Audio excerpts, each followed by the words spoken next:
Fibroid की अगर location tubes के पास हो, उसकी वजह से भी ट्यूब्स बंद हो जाती हैं। आपको लिकोरिया की शिकायत होना, जिसकी वजह से आपस के ताल्लुकात में प्रॉब्लम आना,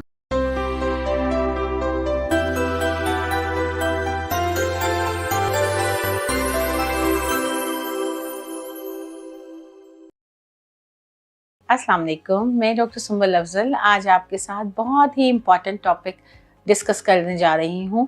मेरी वीडियो को थ्रू आउट देखिएगा ताकि आज ये टॉपिक सबके लिए बहुत कीमती है, जिसमें मैं बताने जा रही हूँ कि क्या ब्लॉक ट्यूब के साथ कंसीव हो सकता है। सबसे बड़ा इशू जो मेरे पेशेंट मेरे साथ आके डिस्कस करते हैं कि डॉक्टर साहब हम बहुत परेशान हैं कि हमारी ट्यूब्स हमें साल हो गया, 2 साल हो गए, 5 साल हो गए बट कंसीव नहीं हो रहा। मुख्तलिफ डॉक्टरों को दिखाया, मुख्तलिफ इलाज करवाए मगर बच्चा नहीं हो रहा। दवाइयाँ ली अंडा बनाने के लिए। डॉक्टर साहब, हर डॉक्टर कहता है कि आप में कोई मसला नहीं है, आपकी बच्चेदानी ठीक है, आपके अंडे ठीक बन रहे हैं। मियाँ का भी टेस्ट करवा चुके हैं, उनकी भी रिपोर्ट ठीक आ रही है। तो क्या वजह है कि हमारा हमल नहीं हो पा रहा? तो मैं आज आपको बताना चाहूँगी कि सबसे बड़ी वजह कंसीव ना करने की ट्यूबल ब्लॉकेज है। ट्यूबल ब्लॉकेज 2 तरह के होते हैं, एक टेम्परेरी ब्लॉकेज होना और एक परमानेंट ब्लॉकेज। सबसे पहले हमें देखना पड़ता है कि रीज़न क्या है, किस वजह से आपकी ट्यूब्स काम नहीं कर रही। क्या इन्फेक्शन है, जिसे सबसे ज़्यादा कहा जाता है पेल्विक इन्फ्लेमेटरी डिजीज़, यानी कि पानी का पड़ना, ऑन एंड ऑफ आपको लिकोरिया की शिकायत होना, जिसकी वजह से आपस के ताल्लुकात में प्रॉब्लम आना और आपको दर्द रहना मुसलसल पेट के निचले हिस्से पे, इसको हम इन्फेक्शन कहते हैं। इसके लिए पाकिस्तान में इन्फेक्शन की सबसे ज़्यादा बड़ी कॉज नॉर्मल बैक्टीरियाज़ हैं। ये आपके गुड बैक्टीरियाज़ हैं। जब पीएच चेंज होती है वजाइनल एरिया की, तो यही बैक्टीरिया ओवरग्रो करके इन्फेक्शन कॉज करते हैं। इसके लिए बहुत ज़रूरी है कि आप अपनी पानी की कमी मत होने दें, बाहर के वॉशरूम इस्तेमाल ना करें ताकि आपको यूरिन इन्फेक्शन ना हो और वजाइनल इन्फेक्शन से बच सकें। अब हम दूसरी बात की तरफ आते हैं कि हम ये कैसे देख सकते हैं कि ये इन्फेक्शन की वजह से है, और इन्फेक्शन की और भी बड़ी वजूहात हैं। पाकिस्तान में इन्फेक्शन की एक बड़ी वजह टीबी भी है। टीबी की वजह से भी पेशेंट को मुसलसल डिस्चार्ज रहता है और ट्यूब ब्लॉक हो जाती हैं। इसके अलावा कोई रसौली हो सकती है जिसे हम कहते हैं फाइब्राइड। फाइब्राइड की अगर लोकेशन ट्यूब्स के पास हो, उसकी वजह से भी ट्यूब्स बंद हो जाती हैं। या एंडोमेट्रियोसिस, आपने बहुत ज़्यादा सुना होगा कि डॉक्टर साहब हमें खून की थैलियाँ बन जाती हैं और जिसकी वजह से अंडे नहीं बन पा रहे। आम लोग इसको समझ नहीं पाते मगर ये है एंडोमेट्रियोसिस। एंडोमेट्रियोसिस की वजह से भी एग अच्छे नहीं बनते और ट्यूब ब्लॉकेज हो जाता है। अब सबसे पहले हम पेशेंट को डायग्नोज करते हैं। डायग्नोज करने के 2-3 तरीके हैं।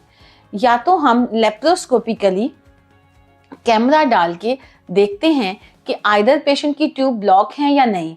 इसके थ्रू हम डाई टेस्ट करते हैं और हम इससे फाइब्राइड भी डायग्नोज कर सकते हैं और एंडोमेट्रियोसिस को भी ट्रीट कर सकते हैं।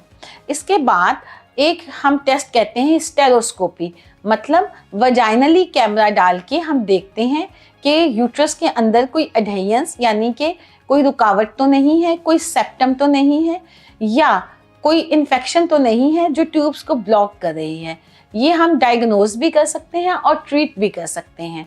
और अगर ट्यूब्स परमानेंटली ब्लॉक हों तो फिर हम सर्जरी की तरफ जाते हैं। इसका 3 तरीके का ट्रीटमेंट है, मेडिकल, सर्जिकल और आईवीएफ। मेडिसिन से भी इलाज मुमकिन है ब्लॉक ट्यूब का, यानी कि अगर हम इन्फेक्शन ट्रीट कर दें तो पेशेंट कंसीव कर सकता है। अगर मेडिसिन से ट्रीटमेंट में कोई अफाका ना आ रहा हो तो फिर हम पेशेंट को सर्जिकल ट्रीटमेंट की तरफ सजेस्ट करते हैं, जिसमें हम ट्यूबल रिकंस्ट्रक्शन कर सकते हैं, मतलब ब्लॉकेज को रिमूव कर सकते हैं लेप्रोस्कोपिकली और हिस्टोस्कोपिकली। और अगर सर्जिकली भी पेशेंट सक्सेसफुल ना जाए, यानी उससे उसको फ़ायदा ना हो, तो लास्टली हम पेशेंट को ऑफर करते हैं आईवीएफ, यानी आम जुबान में इसको कहते हैं टेस्ट ट्यूब बेबी। डिपेंड करता है कि आपका मसला किस नौइयत का है। आपका डॉक्टर ही इसको डायग्नोस करके आपको मेडिकल, सर्जिकल या आईवीएफ रिकमेंड कर सकता है। आईवीएफ पे जाने से पहले हमें अपना पूरी तरीके से तसल्ली करनी पड़ती है, फिर ही हम ब्लॉक ट्यूब के साथ पेशेंट को आईवीएफ का सजेशन दे सकते हैं, जिसे हम टेस्ट ट्यूब बेबी कहते हैं। यानी हम मेल और फीमेल दोनों की, फीमेल की एग्स बनाते हैं मल्टीपल, और मेल के स्पर्म को डिटेक्ट करके अच्छे स्पर्म्स लेके बाहर लैब में, जिसको हम फर्टिलाइजेशन कहते हैं, उसकी फर्टिलाइजेशन होती है, एम्ब्रियो बनता है और ब्लास्टोसिस स्टेज पे हम एम्ब्रियो को पेशेंट के यूट्रस में इंजेक्ट कर देते हैं। इसको कहते हैं आईवीएफ। इन सब चीज़ों को जानें और अपने बारे में जानने के बाद बेहतरीन फैसला करें कि आपके लिए क्या ट्रीटमेंट ज़्यादा मुफीद है। इसके लिए आप मेरी वीडियो को लाइक कीजिए, सब्सक्राइब कीजिए, ताकि मैं नेक्स्ट वीडियो में भी आपको आपके मसाइल का हल बता सकूं। शुक्रिया।